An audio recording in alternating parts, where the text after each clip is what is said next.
Comment trouver l'équilibre de vie?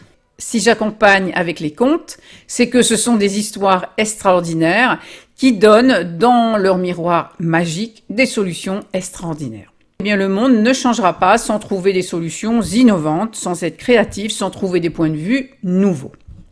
Je m'explique. Si tu lis des articles ou tu écoutes des vidéos sur le sujet de l'équilibre, ou si tu suis des stages sur le sujet, on va te dire en général qu'il faut équilibrer les différents domaines de ta vie, consacrer du temps, de l'énergie ou de l'argent en parts égales ou à peu près égales entre vie familiale, vie professionnelle, vie amicale, vie de loisirs, etc. Je trouve cela contre-productif, ennuyeux, au possible et pas créatif du tout. Pour qu'il y ait de l'extraordinaire dans ta vie, eh bien, il faut devenir extraordinaire.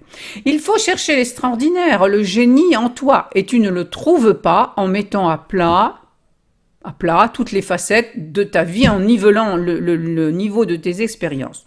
Sinon, c'est de l'administratif, de la bureaucratie ou du réglementaire, du paperassier ou du formalisme, enfin bref, ce que tu veux, mais tu as compris ce que je veux dire.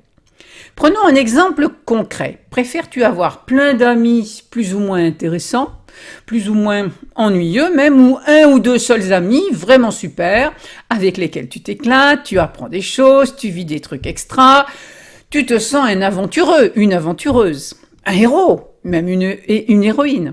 Les échanges avec eux stimulent ta créativité, ton génie.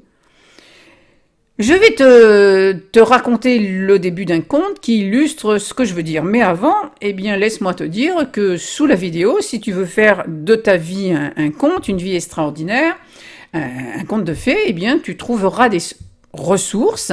Donc, ne manque pas d'y aller. Tu trouveras notamment mon coffret offert, 3 secrets pour vivre la magie des contes. Voilà. Dans le conte de Tom Pouce, les 2 paysans au début ne peuvent pas avoir d'enfants. Bon, c'est un thème assez récurrent. Ils se lamentent. Et la femme, elle émet soudain un vœu. N'en aurions-nous qu'un seul, et ne serait-il même pas plus grand que le pouce, mais j'en serais toute heureuse, et nous l'aimerions de tout notre cœur. Et il en fut ainsi. Alors que ces 2 paysans se plaignaient d'une vie morne et plate, justement, tout a changé pour eux. Un seul enfant, même pas plus grand que le pouce, mais à l'image de leur vœu, est né, et il fut débordant de vitalité. Eh bien, ta vie est identique. Il te faut un lieu dans ta vie où tu donnes tout ton amour, où tu mets tout ton cœur, où tu te donnes cœurs et âme. Si tu as un seul domaine, tu y vas à fond, il va te créer une sorte de point focus, de pivot central, sur lequel tu vas être perpétuellement en déséquilibre, mais ce déséquilibre est hyper créatif, et tu vas devenir quelqu'un d'extraordinaire que les autres vont rechercher éventuellement pour cet extraordinaire. Et de ce point unique, tu vas redistribuer, sans t'en occuper, de l'énergie extraordinaire dans tous les autres domaines de ta vie. Tu seras perpétuellement en déséquilibre créateur. J'ai créé d'ailleurs une première vidéo sur le sujet et elle apparaît au-dessus de ma tête. Donc en résumé, je constate que beaucoup de gens disent vouloir changer de vie. Autrement dit, vivent une vie différente de la moyenne des gens qui vivent une vie de merde, disons-le franchement. Mais ils s'inspirent pour la majorité de conseils ordinaires de toutes les vies moyennes, ce que tout le monde fait. Tu as compris ce que je veux dire. En tout cas, si tu veux ne pas rester dans la moyenne, laisse de côté les conseils que tu vois partout. Quand tu vois un conseil écrit X fois, dis-toi bien qu'il n'est plus valable, qu'il est périmé. C'est ce que moi je fais en tout cas, hein, tu fais comme tu veux. Et que les gens qui l'ont promu, d'une façon ou d'une autre, se sont copiés les uns sur les autres. Et que pour vivre le miracle dans ta vie, eh bien, tu dois trouver un point de vue unique. Parce que tu es unique. Et il te faut une solution donc unique, parce que tu es le seul ou la seule qui peut être sur ce point de vue-là.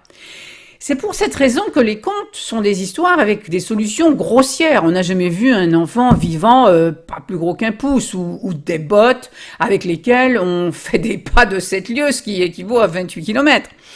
C'est pour que tu trouves des solutions qui te sied, comme la pantoufle de verre de Cendrillon. C'est pour ça que j'accompagne avec les contes. Parce que dans l'infini inconscient de toi-même se trouve une réponse extraordinaire, semblable à nulle autre au monde. Alors, si cette vidéo t'a apporté, ben merci de la liker, la partager, et puis laisse un commentaire.